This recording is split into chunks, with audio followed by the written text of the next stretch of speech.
to the channel.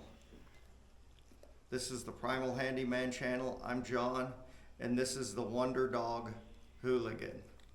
Anyway, today we're working on the 2005 Kawasaki Brute Force. It's got a problem, no fuel getting to the fuel filter or the carburetors.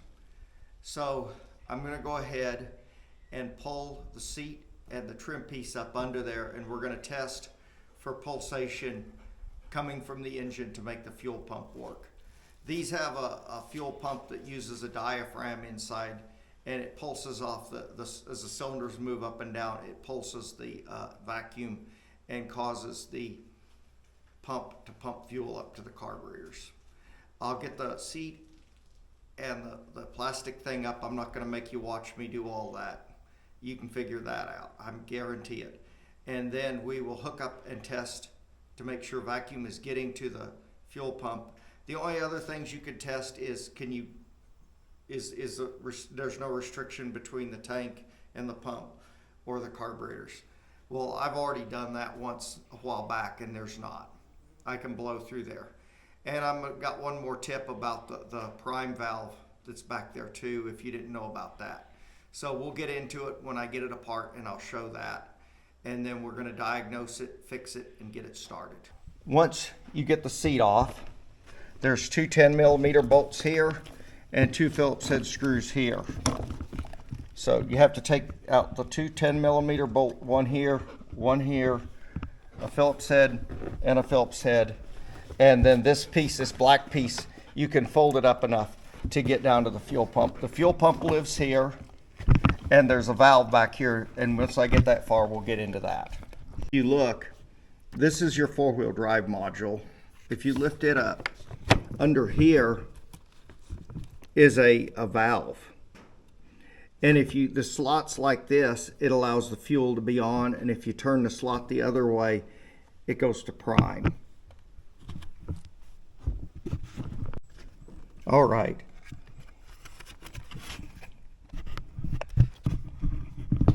This is where the fuel pump's mounted, right here. There's two 10mm headed bolts and three lines. This line here comes from the tank, and this line here goes to the fuel filter, and this line right here is the one that comes from the manifold vacuum. In other words, when the engine's cranking, it's pulsing this line, pulling fuel. So I'm going to go ahead and pull that hose off and hook it up to a vacuum gauge, and we're going to test it. All right, now it's time to test to see if there's vacuum here. Now I've primed this thing, so it's probably going to go ahead and start, but that doesn't matter. I've got the hose off of the engine, off of the fuel pump. If I can just get it in a good spot for the camera. Okay, here we go. I'm gonna crank it, and it may start, but it's the same basic idea. If this needle here is pulsing up and down, then this hose is good. The test is a pass, and all you have to do at that point is slap a new fuel pump on it.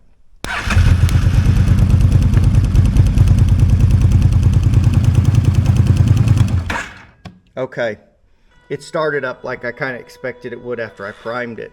But you saw it pulses. The next step is just to take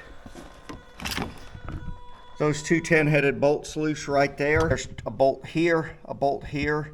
You take those out, pull that line off, and then underneath there'll be two bolts. And your fuel pump's gonna look like this. And it just bolts on, and everything goes back together.